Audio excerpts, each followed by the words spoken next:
তাহলে মায়েদেরকে যদি সোজা করতে হয় পদ্ধতিটা কি হবে? একটু প্রশংসা করে তাদেরকে সোজা করবেন। দেখবেন বড় আম্মার নাম হাওয়া, যারা যত বেশি বিবির প্রশংসা করতে পারে, খুব খেয়াল করে দেখবেন তাদের বাড়িটা তত সাজুগুজু থাকে, তাদের পরিবারটা তত গোছগাছ থাকে, তাদের চেহারাটা তত সুন্দর থাকে। আর যে যত প্রশংসায় দুর্বল, তার পরিবারটা তত নোংরা, তত বিশ্রী। কথা বলুন ঠিক কিনা? এজন্য বিয়ে করার আগে একটু প্রশংসা করা শিখো। আর বউ কন্ট্রোল করতে হলে প্রশংসা দিয়েই কন্ট্রোল করতে হবে। বলকে যদি ফুলাইতে চাও, আঘাত দিয়ে পারবা না রে ভাই, এটা বাতাস দিয়ে ফুলাতে হয়, এটা গ্যাস দিয়ে ফুলাইতে হয়, নইলে চলবে না, গাড়ি চলবে না হাওয়াবিহীন। জীবনকে যদি সুন্দর করতে হয়, পরিবারকে যদি সুন্দর করতে হয়, প্রশংসা করতে হবে। আল্লাহ আমরা যারা পুরুষ জাতি আছি, আল্লাহ আমাদেরকে প্রশংসা করার তৌফিক দান করুক, বলুন আমিন। সম্মানিত প্রিয় ভাইয়েরা আমার, তাহলে বিয়ের জন্য সুন্দর বউ লাগবে। বউটা কেমন হবে? নবীজি আপনার আমার জন্য বলে গিয়েছেন, চারখান গুণ দেখে বিয়ে করবা।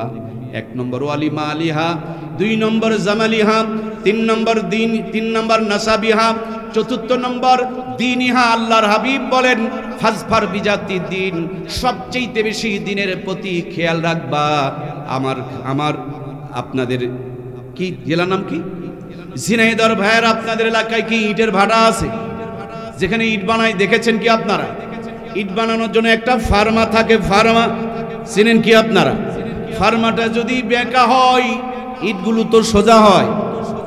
ইটগুলো ফার্মায় যদি ইয়েস লেখা থাকে, ইয়েস, তাহলে ইটের মধ্যে আর ওঠে, ইটের মধ্যেও ইয়েস ওঠে। তাইলে আপনাদের সাথে আমার কথার মিলবে। শোনো বন্ধু, বিয়ে করবা কটকটি, আর তার পেটের থেকে আল্লাহর ওলি পয়দা হবে, এটা নিম গাছের মধ্যে আঙ্গুর আশা করা। কথা বলুন ঠিক কিনা? এই জন্য বউ শুধু বউ না, বউ হলো আপনার সন্তানের মা। এই জন্য বউটা যেন কটকটি না হয়, বউটা যেন আল্লাহওয়ালা হয়। সেজন্য বউকে পছন্দ করতে গিয়ে নবীজি বলেন চাবে। কারণ মুসলমানের মেয়ে যদি ওযু পারে, তাইলে বুঝবেন নামাজ পড়ে। আর যেটা ওযু পারে না, যতই বলুক তাহাজ্জুদ গুজার, এটা নামাজের ধারে কাছে যায় না। কথা বলুন ঠিক কিনা? আর ওযু করতে গিয়ে যে সমস্ত অঙ্গ প্রত্যঙ্গ দেখা ধোয়া হবে, ওই সমস্ত অঙ্গ প্রত্যঙ্গ দেখা যাবে। ওযু করতে গিয়ে যদি কোনো ময়দা আর আটা মাখানো থাকে, পানি দিয়ে ধুয়ে চলে যাবে। 1 নম্বর না 2 নম্বর পরিষ্কার হয়ে যাবে। মুখটা যদি দেখেন ফর্সা, আর পা যদি দেখেন আলকাতরা, বুঝে নিবেন এটা কালার করা মাল, অরিজিনাল নয়। কথা বলুন ঠিক কিনা? আল্লাহ রে, আগামী দিনে কি এলাকার আশা হবে? এই যুবক ভাইরা আছেন কি আপনারা আমার সঙ্গে? আমি আমার বোনগুলোকে বলবো, বোন গো, কালার করিও না। আল্লাহ তোমাকে সুন্দর বানিয়েছে, অবশ্যই তোমার জন্য কাউকে আল্লাহ বানিয়েছে, কারো না কারো চোখে তোমাকে আল্লাহ ভালো বানিয়ে রেখেছে। সুতরাং ছিলা কলার মতন হইও না বোন, পর্দাওয়ালা হও। তোমার জন্য আল্লাহ একজনকে বরাদ্দ করে রেখেছে। আল্লাহ প্রত্যেকটা বোনের জন্য নেককার আল্লাহওয়ালা স্বামীর ব্যবস্থা করে দেখ, বলুন না আমি। 2 নম্বর আল্লাহর নবী বলেন বংশ দেখে বিয়ে করো। আমার দেশে বহুত মেয়ে বিয়ের পরের দিন থেকে স্বামীকে তাবিজ করে। আছে না নাই? খালি আলাদা থাকতে চাই, পৃথক হতে চাই। বাপ মাকে গ্রামে ফেলে দিয়া স্বামীকে সাথে নিয়ে শহরে চলে যেতে চাই। এরকম নিমক হারাম নাফরমান কোয়ালিটির মা বোন তো আমার দেশে আছে না নাই? এমন একটা পরিবারে ওই মেয়েটা জন্ম নিয়েছে, যেই পরিবার তাকে শিখায় নাই এই মেয়েটাকে, তার মা, এই সন্তানটাকে, এই ছেলেটাকে তার মা পেটে ধারণ করেছিল, কষ্ট করে জীবন বাজি রেখে ডেলিভারি করেছিল, বুকের দুধ খাওয়ায় লালন পালন করেছে। তার বাবা নিজের জীবনকে নিভায়া দিয়া তার চাকরি আর ব্যবসার ব্যবস্থা করে দিয়েছে। ওই মেয়েটাকে বিয়ের পরেই যেই মেয়েটা কেড়ে নিয়ে শহরে চলে যেতে চাই, আমার মন বলে এদের চাইতে ছোট লোক আর নিচু বংশের মানুষ আল্লাহর জমিনে একটাও নাই। এই জন্য নবীজি বলেন বংশ দেখে বিয়ে করো। ম্যাক্সিমাম মেয়েরা খালি কবিরাজের বাড়িতে গিয়ে তাবিজ ধরে। কথা বলেন না কেন? আমি আমার বোনগুলোকে বলবো, স্বামী বশ করার তাবিজের নাম বলছি। আমার বোনেরা, কবিরাজের বাড়িতে আর যেতে হবে না। স্বামীকে কেমনে কন্ট্রোল করবেন আমি তাবিজের নাম বলে দিচ্ছি। তাবিজটা হলো, আল্লাহ জান্নাত দিয়েছেন, আব্বা জান আদমকে জান্নাত দিয়েছেন, কিন্তু তাবিজ পায় নাই, বড় আম্মা হাওয়াকে পায় নাই। এই জন্য জান্নাত তার কাছে ভালো লাগতেছিল না। যেমনি বরাম্মারে হাওয়া পাইছে, যেমনি বরাম্মারে পাইছে, জান্নাতটা আনন্দময় হয়ে গিয়েছে। সুবহানাল্লাহ বলেন। তার মানে আমি বোনগুলোকে বলবো, তাবিজ খুঁজিও না, আল্লাহ তোমাকেই তাবিজ বানাইছে। সুবহানাল্লাহ বলবেন না? একটা মেয়ে মানুষ মানেই তাবিজ। সুবহানাল্লাহ কয় না গো? এই তাবিজ পাওয়ার পর মদখোর মদ ছেড়ে দেয়। সুবহানাল্লাহ বলবেন না? এই মহিলা নামক, বউ নামক তাবিজ পাওয়ার পর যাদের 2-3 জায়গাতে সম্পর্ক ছিল, সব সম্পর্কগুলোকে কুরবানি করে দেয় এই তাবিজের জন্য। কথা বলুন ঠিক কিনা? ও বোন, তুমি নিজেই তাবিজ খুঁজতে যেও না। কিছুদিন আগে বাইতুল্লাহতে এক মেয়ে ওমরা করতে গিয়েছে। আল্লাহর ঘর দেখে খালি পিছন দিকে চিৎকার করে করে আসে। মেয়েকে জিজ্ঞেস করা হলো, এমন করো কেন? বলে আমি ভয়ঙ্কর কিছু দেখতে পাই। তাকে বলা হলো, ভয়ঙ্কর কিছু দেখতে পাচ্ছ মানো? বলে আমি আল্লাহর ঘর দেখতে পাচ্ছি না, ভয়ঙ্কর কিছু দেখতে পাচ্ছি। ওকে জিজ্ঞেস করা হলো, কি এমন নাফরমানি করেছো যার কারণে আল্লাহর ঘর তোমার চোখের সামনে থেকে গায়েব হয়ে গিয়েছে, তুমি ভয়ঙ্কর কিছু দেখতে পাচ্ছ? মেয়েটা বলতেই চায় না। এক পর্যায়ে বলছে যে আমার স্বামী এবং শ্বশুরবাড়ির লোকজনগুলোকে তাবে করার জন্য, বশ করার জন্য, আমার নিয়ন্ত্রণে আনার জন্য এক মুর্দাকে গোসল করানোর সময় তার মুখের মধ্যে তাবিজ ঢুকিয়ে দিয়েছিলাম।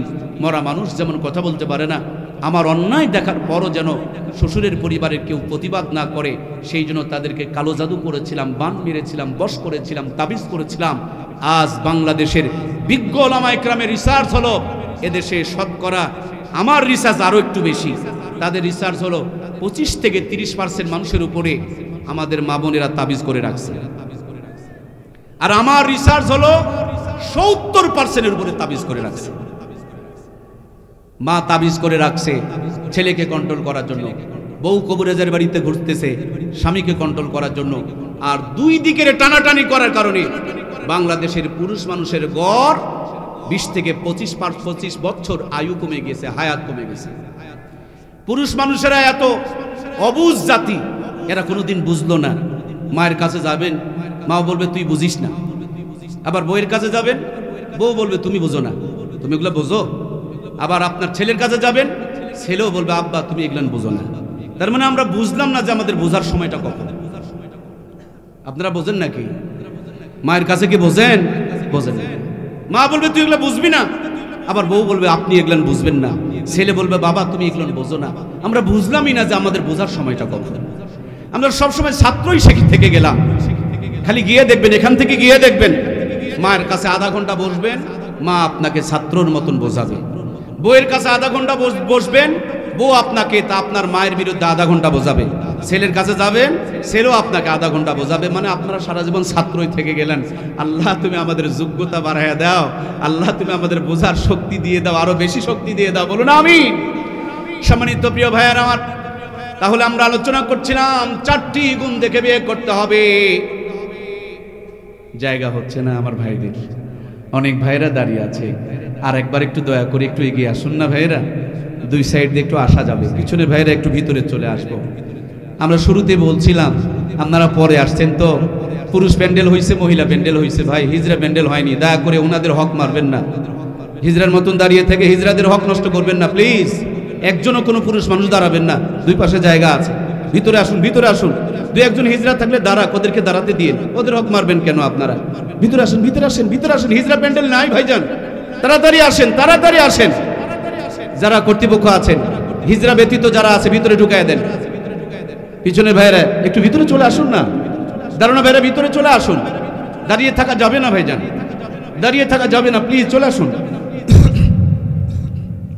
দুই সাইড দিয়ে ভিতরে আসা যাবে, মেহেরবানি করে ভিতরে চলে আসবো। মাঝখানে অনেক জায়গা আছে, অনেক ফাঁকা আছে, মাঝে অনেক ফাঁকা জায়গা আছে। দুই সাইড দিয়ে চলে আসুন, আসার সুযোগ দিন। গেটের মধ্যে যারা বসেছেন, গেটে থাকলে সকাল সন্ধ্যা যে আসবে সবাই আপনাকে লাথি মারবে। ভিতরে চলে আসুন, ভিতরে চলে আসুন। আমি বিনীত অনুরোধ করছি। পুরুষ প্যান্ডেল আছে, কিন্তু মহিলা প্যান্ডেল থাকলেও হিজড়া প্যান্ডেল বানাইতে পারেনি আমার ভাইয়েরা। দুই একজন হিজড়া থাকলে ওনারা দাঁড়াবে, আপনারা পুরুষ মানুষরা ভিতরে আসবেন। আপনাদের জায়গা আছে, সামনে জায়গা আছে, সামনে মাঝখানে জায়গা আছে, দুই সাইডে জায়গা আছে, চলে আসুন। সুবহানাল্লাহ ওয়ালহামদুলিল্লাহ লা ইলাহা ইল্লাল্লাহু লা ইলাহা ইল্লাল্লাহ সুবহানাল্লাহ। বেজন কতক্ষণ আছে শেষ করব? লা ইলাহা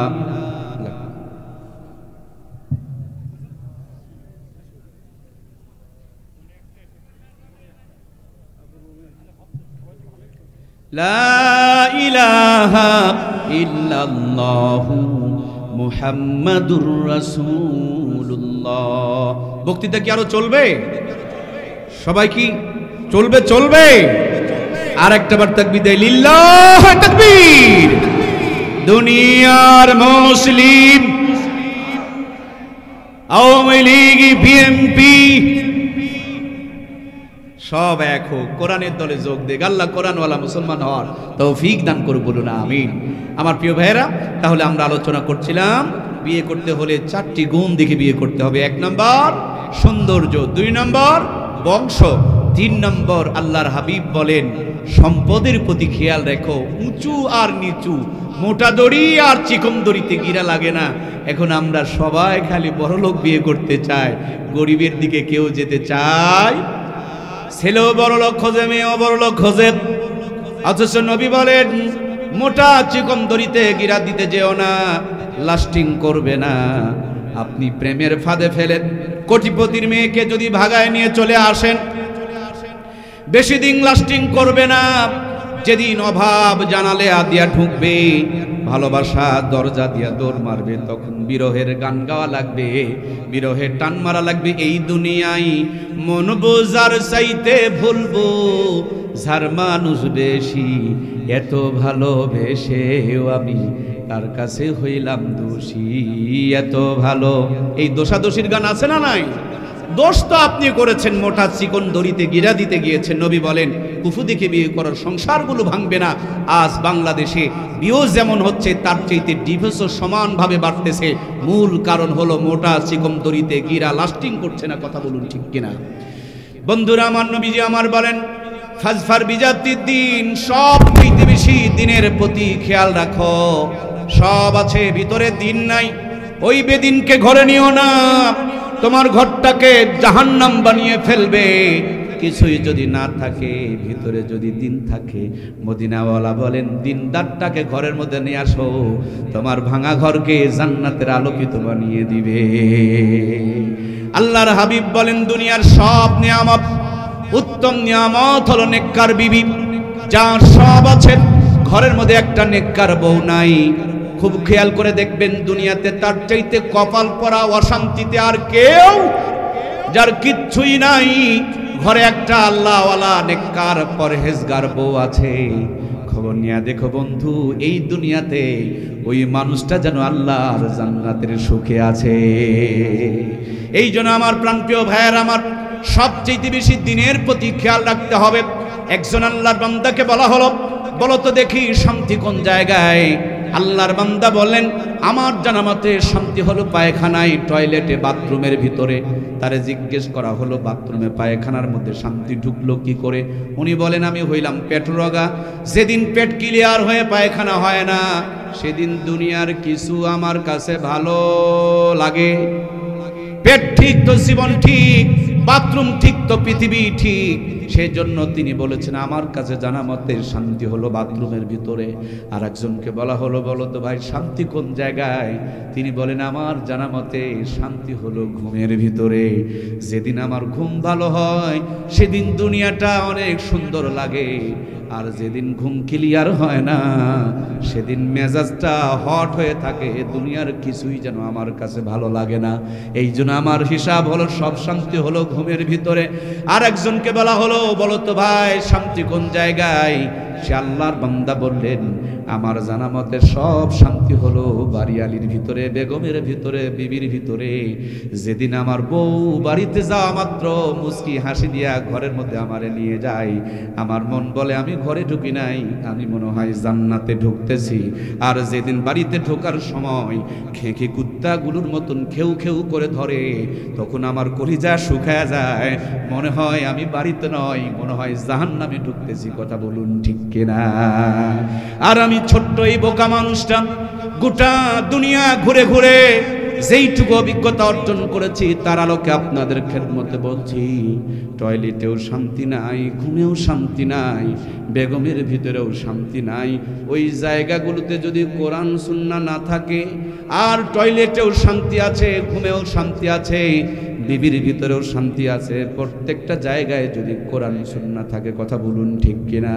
এমন একজন নবী পেয়েছি আমি আপনি, যে নবী আপনার আমার টয়লেটের নিয়মটাও পর্যন্ত শিখিয়ে দিয়েছেন। বাথরুমে যখন যাবা বাম পা দিয়ে ঢুকবা, ডান পা দিয়ে বের হবা, জুতা স্যান্ডেল পায়ে রাখবা, মাথাটাকে ঢেকে রাখবা, আগে পরে দোয়া পড়বা, ঢিলা খুলুক ব্যবহার করবা, পানি খরচ করবা। যতক্ষণ পর্যন্ত বাথরুমে থাকবা ডান পার উপরে একটু বেশি করে চাপ দিয়ে রাখবা। আজকের আধুনিক স্বাস্থ্য বিজ্ঞান পরীক্ষা নিরীক্ষা করে দেখে নবীজি জুতা স্যান্ডেল পায়ে রাখতে বললেন কেন? এরা অবাক তথ্য দিয়েছেন, আমরা যে মল ত্যাগ করি ওই মলের মধ্যে কিডনির ডিমগুলো বের হয়ে আসে, এগুলো সহজে মরে না।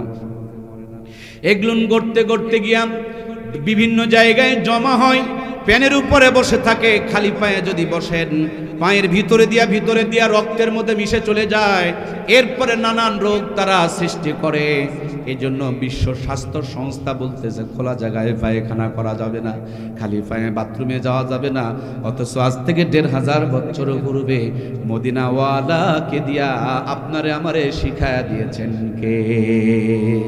বাথরুমে যতক্ষণ পর্যন্ত থাকবেন ডান পার উপরে একটু বেশি করে চাপ দিয়ে রাখবেন। আজকের আধুনিক স্বাস্থ্য বিজ্ঞান পরীক্ষা করে দেখেন, মানুষের বাথরুমের পায়খানার যে নাড়িগুলো আছে এর মাথা হলো ডান দিকে। ডান পার উপরে কেউ যদি একটু করে বেশি করে ভর দিয়ে রাখে, পেট ক্লিয়ার হয়ে পায়খানা হবে। আর পেট ক্লিয়ার হয়ে যদি পায়খানা হয়, 75 থেকে 80টার মতন পেটের রোগ থেকে আল্লাহ তাআলা তার বান্দারে মুক্ত রেখে দিবে। সুতরাং আমার ভাইয়েরা, সুন্নত তরিকায় যদি বাথরুম করতে পারি, পায়খানা করতে পারি, ওই পায়খানার ভিতরেও শান্তি দান করে দিবেন কে? আজ আমরা বেশিরভাগ মানুষ রোগা আর সোগা, পেট রোগা, বেশি করে পেট রোগা। এর পিছনেও নবীর সুন্নতের কারণ রয়েছে। নবী আমার বলেন পেটকে 3 ভাগ করে, 1 ভাগ খাবা, 1 ভাগ পানি দিয়া ভর্তি রাখবা, আর একটা ভাগ ফাঁকা রাখবা। সুন্নত তরিকায় কেউ যদি পেটকে কন্ট্রোল করে খেতে পারে, ওই মানুষটার পেটে রোগ হবে না। অটোমেটিকলি তিনি নিম্নে হলেও 20 থেকে 25 বছর গড় বেশি আয়ু পেয়ে যাবে। কথা বলুন ঠিক কিনা? সুন্নত তরিকায় বাথরুম করলে সেখানেও প্রশান্তি। আবার যদি ঘুমের দিকে দেখেন, আজ বেশিরভাগ মানুষ আমরা রোগার সগা। যতগুলো কারণে আমাদের শরীরে রোগ বাসা বেঁধেছে, তার অন্যতম কারণ হলো ভিটামিন ডির অভাব।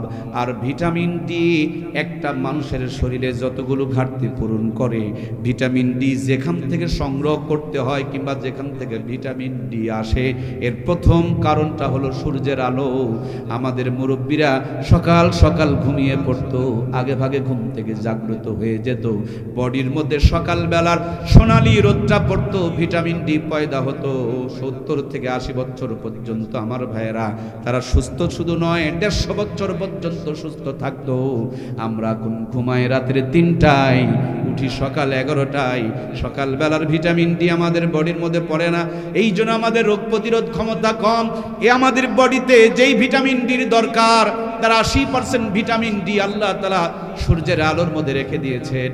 মদিনাওয়ালা বলেন জলদি করে বিছানায় ঘুমিয়ে পড়ো। কেউ যদি এশার নামাজ আর ফজরের নামাজ সুন্দর করে জামাতে আদায় করতে পারে, আল্লাহ তাআলা তার আমল নামার মধ্যে সারা রাত নফল নামাজের সওয়াব দান করে দেয়। আজ যতগুলো কারণে আমরা অসুস্থতার 90% কারণ হলো ঘুমের অভাব, ঘুমের ঘাটতি। এই কারণে আমরা অসুস্থ। ঘুম ঠিক তো জীবন ঠিক। রাত জাগতে জাগতে আমরা এমন রোগী হয়ে পড়েছি, রাতের বেলা ঘুম ধরতে চায় না, আর দিনের বেলা অলসতা, শরীরে ভালো কিছু লাগে না। আমার প্রিয় ভাইরা, এই জন্য আগে ভাগে এশার নামাজ পড়ে ঘুমিয়ে পড়তে হবে। এশার নামাজ পড়ে হালাল বউটাকে বুকের মধ্যে জড়িয়ে নিয়ে ডান হাত গালের নিচে দিয়া নবীজির সুন্নত তরিকায় দোয়া পড়ে ঘুমিয়ে পড়বেন। আল্লাহুম্মা বিসমিকা আমুতু ওয়া আহইয়া। বিছানায় মাথা দিতে দেরি, জান্নাতের ঘুম পাঠায় দিতে আমার আল্লাহ দেরি দেরি করবে না। ঘুম যদি ঠিক হয়ে যায় জীবন ঠিক হয়ে যাবে। আর যাদের জিন্দেগিতে সুন্নত নাই ওদের খবর নিয়ে দেখো, বাড়ি বানাইছে 9 তালা, চাকরি করে 3 লাখ টাকা বেতন, উপরা কামায় 9 লাখ, মাসে কামাই 15 লাখ, লম্বা লম্বা আগরবাতি টানতে টানতে বাড়িতে যায়, মুখের মধ্যে সালাম কালাম নাই, গেটের মধ্যে গিয়া কলিং বেলে চাপ দেয়। বউ তো কটকটির সিরিয়াল দেখতেছে, কাজের মেয়ে এসে গেট খুলে দিয়েছে, বিছানায় গিয়া কাপড় চোপড় খুলেছে, স্বামী আর স্ত্রীর মধ্যে গ্যাপ রিলেশন। খাবারের টেবিলে গিয়া দেখে কাজের মেয়ে যেই হাত দিয়া নাক পরিষ্কার করেছে সেই হাত দিয়া রুটি বানায়া রেখে দিয়েছে। পেটে ক্ষুধার যন্ত্রণা, মনের মধ্যে অশান্তি, খাবার পেটে ঢুকতে চায় না।